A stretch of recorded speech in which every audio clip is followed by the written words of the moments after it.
সাল্লাম যখন এই তাইফে যখন সাকিব নামে এক বড় গোষ্ঠী ছিল, খুব প্রভাবশালী ছিল, মানে পয়সাওয়ালা ছিল, ক্ষমতাবান ছিল।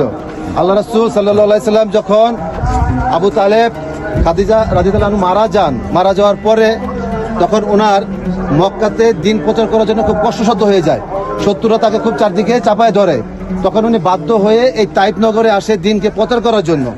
তখন আসার পরে আমরা যারা তাবলিগ করি সর্বপ্রথম কোথায় যাই? এলাকার ভিতরে বড় মুরব্বী যারা আছে, জ্ঞানী আছে, যারা শক্তিশালী আছে, তাদের কাছে গিয়ে দিনের দাওয়াত দেওয়া হয়। আজ সাকিব নামে একটা বড় গোষ্ঠী ছিল, তারা 3 ভাই ছিলেন। ওই গোষ্ঠীর কাছে রাসূলুল্লাহ সাল্লাল্লাহু আলাইহি সাল্লাম গিয়ে প্রথম দাওয়াত পৌঁছায়। তখন তারা তাকে ইগনোর করে, হাসাহাসি করে তাকে ওখান থেকে মানে অকথ্য ভাষায় গালাগালি করে আল্লাহ রাসূলকে ওখান থেকে বিতাড়িত করে দেয়। এবং তারা এত দুষ্ট ছিল যে এই তাইফবাসীদের ভিতরে কিছু উশৃঙ্খল ছেলে পেলে থাকে, ওদেরকে লেলাইয়া দেয়, বলে যে এটা পাগল, ওকে তোমরা পাথর মারো, ওকে তোমরা আঘাত করো। রাসূলুল্লাহ সাল্লাল্লাহু আলাইহি সাল্লাম তখন আর আরেকজন সাহাবী ছিলেন ওনার সাথে, যায়েদ ইবনে হারিস, উনি তার সাথে ছিলেন। এই দুজনকে তখন পাথর মারতে মারতে আল্লাহ রসুলকে তাকে নিক্ষেপ করে। আল্লাহ রসুল ওই যে মোড়টা যে দেখলেন, ওই মোড়ের ওখান থেকে আল্লাহ রসুল বাঁচার জন্য এখান থেকে আমরা যে চিকন রাস্তাতে আসছি, এই চিকন রাস্তাতে দৌড়াই ধরে আল্লাহ রসুল এখানে আসছে। তার শরীরে এই পরিমাণ পাথর মারছে, পাথর মারতে মারতে যখন আল্লাহ রসুলের সে আর আগাতে পারতেছে না, যখন পড়ে গেছে, বসে গেছে, আবার সেই দুষ্ট ছেলেগুলো আইসা আল্লাহ রসুলকে আবার এবার টান দিয়ে উপরে উঠাইছে, উঠে বসে আবার তুমি দৌড় দাও। আল্লাহ রসুল বাঁচার জন্য আবার দৌড় দিছে, আবার তাকে পাথর দ্বারা নির্যাতিত করছে। আল্লাহ রসুলের শোল থেকে রক্ত মোবারক পরে তার পা দন্ত মোবারক পর্যন্ত ভিজে গেছে। আল্লাহ রসুল তখন বাধ্য হয়ে তখন এই বাগানের ভিতরে আসে আশ্রয় নেয়। আশ্রয় নেওয়ার পর এখানে উতবা সাইবা নামে তারা এই আঙ্গুর বাগানের মালিক ছিলেন।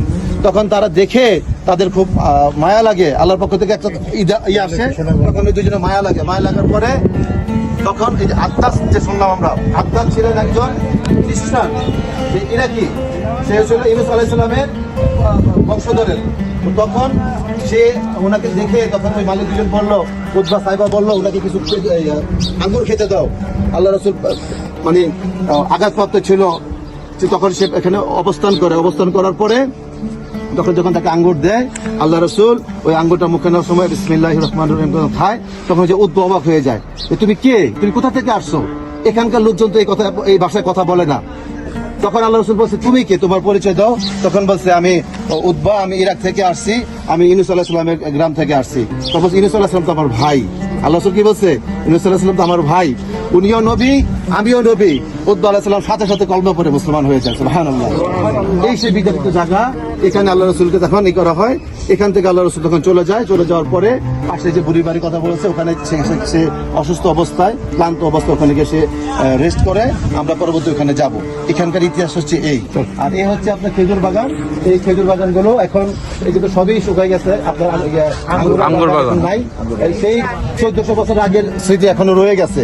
আর পাশ দিয়ে আমরা আসার সময় দেখছি একটা গেট আছে, ওখান দিয়ে এক রিয়াল করে দেয়। এই ওঠার পরে আপনি এই জিনিসগুলি দেখবেন, দেখার মতো কিছু নাই। আর এটা হচ্ছে আকাশ পরবর্তীতে এখানে তাদের একটা মসজিদ হয়, এই মসজিদ দেখারও কোনো কিছু নাই। বুঝতে পারছেন সবাই? হ্যাঁ, জাস্ট এই ইতিহাসটা এই। এখন আমরা ইনশাল্লাহ চলে যাব আমাদের পরবর্তী, আমরা বুড়ি বাড়ি যাবো, তারপর হচ্ছে আল্লাহ রাসূল যেখানে মসজিদ নির্মাণ করছে সেই মসজিদের ওখানে যাবো। মোদেজা পাহাড় যেটা আছে, হ্যাঁ, জাবালে জুবাইদা বলে, ওই মোদেজা পাহাড় আমরা দেখবো ইনশাল্লাহ। দেখে আমরা তারপর ইনশাল্লাহ পরবর্তী চলে যাবো কোথায়?